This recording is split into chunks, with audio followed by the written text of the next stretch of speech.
আসসালামু আলাইকুম রহমতুল্লাহ। মাঝে মাঝে হেরে যাওয়াটাই জেতার নামান্তর, মাঝে মাঝে পরাজয়টাই জয়। সেটার উপলব্ধি বোধ যাদের নেই তারা তো আনন্দে আত্মহারা উৎফুল্ল হয়ে যাবেই। আমি গুলি চালাবো, কার উপর গুলি চালাবো? তারা তো আমার দেশেরই সন্তান। আমি শাসাবো, কার উপরে শাসাবো? তারা তো আমার দেশেরই সন্তান। আমার দেশের ক্ষতি হইলে তা আমার দেশের প্রত্যেকটি মানুষেরই তার বোঝা বহন করতে হবে। ভারত এটা উপলব্ধি করে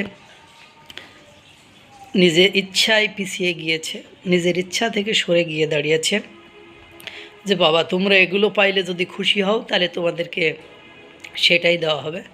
সোনাম ওয়াংচুক এবং ককরোচ জনতা পার্টির প্রতিনিধিদের সাথে সাক্ষাৎ করে তারা জানতে পেরেছে তাদের দাবি তিনটা।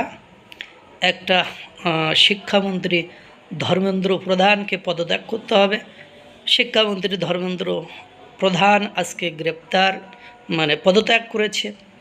এবং সোনাম ওয়াংচুক বলেছিল যে এফআইআর যাদের বিরুদ্ধে হয়েছে, যেসব ছাত্রছাত্রীদের, তাদের ক্যারিয়ারে যাতে কোনো ইফেক্ট প্রভাব না পড়ে, কোনো সমস্যা না হয়, সেজন্য এফআইআরগুলো তুলে নিতে হবে, বা আইনি কোনো জটিলতায় তারা যাতে না পড়ে সেখান থেকে সরে আসতে হবে।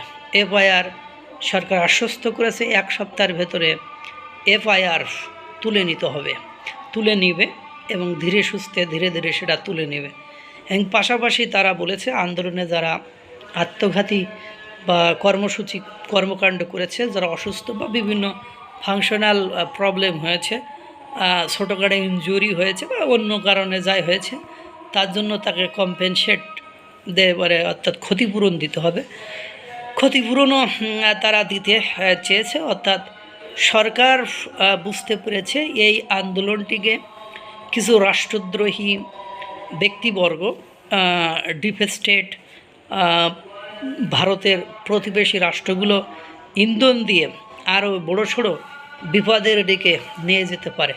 ইচ্ছা করলে ভারত এটাকে হ্যান্ডেল করতে ভারতের বেশি সময় লাগে না, কিন্তু ভারত সরকার অর্থাৎ নরেন্দ্র মোদী সরকার চাচ্ছে না কোনো মায়ের বুক খালি হোক।